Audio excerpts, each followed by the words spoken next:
Uzak Şehir yeni bölümde neler olacak? Videomuza geçmeden önce Alya Cihan'dan ayrılmayacak, geri dönecek diyenler videomuzu beğensin, sayımızı görelim. Ayrıca Uzak Şehir'deki tüm yeni gelişmeleri kaçırmamak için kanalımıza abone olmayı ve bildirimleri açmayı unutmayın. Hazırsanız yeni sezon hakkındaki tahminlerimize başlayalım.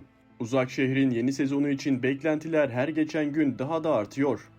Açık konuşmak gerekirse ikinci sezon zaman zaman çok güçlü sahneler sunsa da izleyicilerin beklediği büyük heyecanı tam anlamıyla veremedi.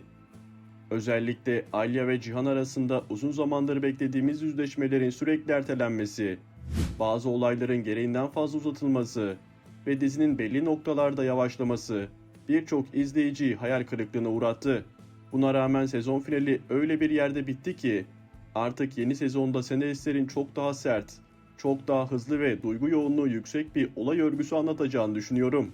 Çünkü artık karakterlerin kaçacak hiçbir yeri kalmadı. Herkes yaptığı seçimlerin bedelini ödemek zorunda kalacak. Sezon finalinde Alya düğün gününde Cihan'dan ayrılmak zorunda kalarak oğlu Deniz'i de yanına alıp Mardin'i terk etti. Aslında bu ayrılık dışarıdan bakıldığında Cihan'dan vazgeçmiş gibi görünse de bana göre durum tam tersiydi. Alya sevdiği adamı geride bırakmayı istediği için değil, yaşanan olayların ağırlığının altında hem oğlunu koruyabilmek hem de daha büyük felaketlerin önüne geçebilmek için bu kararı verdi. Çünkü artık çevresindeki herkes tehlikenin içindeydi ve Alya, Deniz'in de bu savaşın ortasında büyümesini istemedi. Fakat Cihan açısından baktığımızda tablo çok daha ağırdı. Cihan daha sezon finalindeki düğün şokunu atlatamamışken Alya'nın gidişi onun için ikinci büyük yıkım oldu. Bir tarafta ailesinin yaşadığı büyük kayıplar, diğer tarafta kardeşi gibi gördüğü Şahin'in vedası ve en önemlisi hayatının merkezine koyduğu Alya'nın bir anda ortadan kaybolması. İşte bence yeni sezonun ilk bölümlerinde en çok değişen karakter Cihan olacak. Dışarıdan yine güçlü, sert ve dimdik duran bir Cihan izleyeceğiz. Kimsenin yanında acısını göstermeyecek. Konağın yükünü omuzlarında taşımaya devam edecek. Ancak yalnız kaldığı her an Alya'nın neden gittiğini sorgulayacak. Belki kendini suçlayacak, belki kaderi suçlayacak. Ama Alya'yı unutamayacak. Gururu ona gitme diyecek, kalbi ise her gün Alya'nın peşinden gitmesi gerektiğini söyleyecek. İşte Cihan'ın yaşayacağı en büyük savaş da bu olacak gibi görünüyor. Dışarıdaki düşmanlar değil, kendi duygularıyla mücadele edecek. Alya gitmiş olsa da hepimiz onun geri döneceğini biliyoruz. Çünkü bu dizide Alya'nın Mardin'le bağlarını koparması bana göre mümkün değil. Artık sadece Deniz'in değil, Cihan'ın da hayatın bir parçası haline geldi. Ancak ben Cihan'ın gidip Alya'yı bulacağını ve klasik bir şekilde onu ikna edip konağa geri getireceğini düşünmüyorum. Senaristler bu kadar kolay bir dönüş yazarsa sezon finalindeki ayrılıkların hiçbir anlamı kalmaz. Bu yüzden Alya'nın tamamen kendi kararıyla geri döneceğini düşünüyorum. Peki Alya'yı geri getirecek en güçlü neden ne olabilir? Bence bunun cevabı çok net. Alya'nın Cihan'dan hamile olması.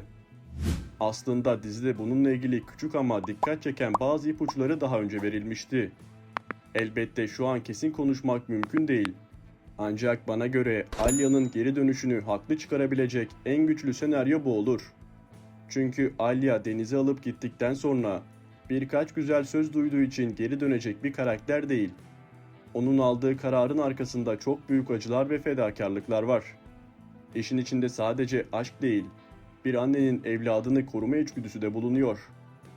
Eğer gerçekten bebek haberi gelirse bütün dengeler değişecektir. Alya ne kadar kaçmaya çalışırsa çalışsın, Cihan'ın çocuğunu babasından uzak büyütmek istemeyecektir. Tam da bu nedenle Mardin'e geri dönmek zorunda kalabilir. İşte bana göre yeni sezonun en büyük sürprizlerinden biri de bu olacak. Ancak Alya'nın dönüşü kesinlikle mutlu bir kavuşma anlamına gelmiyor. Cihan, Alya'nın hamile olduğunu öğrendiği anda yaşadığı bütün kırgınlıkları unutmak isteyebilir. Hatta yeniden her şeyi eski haline getirmek için elinden geleni yapacaktır. Ama Alya'nın aynı noktada olacağını düşünmüyorum. Çünkü Alya bu süreçte hem çok büyük acılar yaşadı, hem de Cihan'ın onu yeterince koruyamadığını düşündüğü anlar oldu. Bu yüzden aralarında yeniden güven inşa edilmesi gerekecek. Belki birbirlerini hala çok sevecekler. Ama bu kez aşkın önünde geçmişin bıraktığı derin yaralar olacak. Bir diğer önemli konuysa Meryem meselesi. Bana göre Meryem konusu artık sona yaklaştı. Gelen bilgiler de karakterin yeni sezonda diziye veda edeceği yönünde. Onun vedası sadece bir karakter ayrılığı olmayacak. Aynı zamanda konaktaki dengeleri değiştirecek.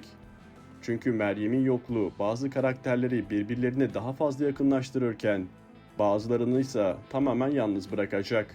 Şahin'in vedası ise bence sezon finalinin en ağır sahnelerinden biriydi. Cihan'ın kardeşi gibi gördüğü, her zaman yanında olan Şahin'in diziden ayrılması sadece Cihan'ı değil, bütün konağı sarstı. Şahin'in yokluğu özellikle Cihan'ın omuzlarındaki yükü daha da arttıracak. Çünkü artık sırtını yaslayabileceği en önemli isimlerden birini kaybetmiş durumda. Bu eksiklik yeni sezonda birçok kararını doğrudan etkileyecek. Hatta zaman zaman Cihan'ın tek başına hareket etmek zorunda kalacağını düşünüyorum. Yeni sezonda bütün dengeleri değiştirecek en önemli isimse bana göre Enver olacak. Diziye katılacağı konuşulan Enver karakteri sıradan bir yan karakter gibi durmuyor. Tam tersine dizinin merkezine yerleşecek kadar güçlü bir giriş yapabilir. Ben Enver'in sadece Alya'nın geçmişinden gelen biri olacağını düşünmüyorum. Bana göre çok daha büyük sırlar gelecek. Belki Alya'nın geçmişine dair bildiğimiz birçok gerçeği değiştirecek. Belki de Alburo ailesinin yıllardır sakladığı bazı sırların ortaya çıkmasına neden olacak.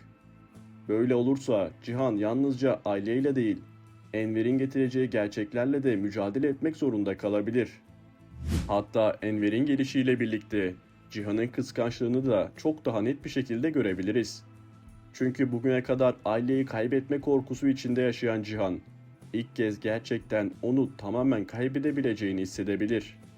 Bu durum hem Cihan'ın karakter gelişimini hızlandıracak, hem de aileyle arasındaki ilişkiyi çok farklı bir noktaya taşıyacaktır. Ben yeni sezonda senaristlerin artık olayları daha hızlı ilerleteceğini düşünüyorum. Sürekli aynı çatışmaların tekrar edildiği değil, her bölüm sonunda izleyiciyi şaşırtacak gelişmelerin yaşanacağı bir konu akışı izleyebiliriz. Çünkü artık dizinin de buna ihtiyacı var. İzleyici uzun süredir büyük kırılma anları bekliyor. Ve yeni sezon bunun için en doğru zaman gibi görünüyor. Videomuz bu kadardı. Daha fazla gelişmeleri takip etmek için kanalımıza abone olmayı unutmayın. Şimdilik kendinize iyi bakın, hoşça kalın.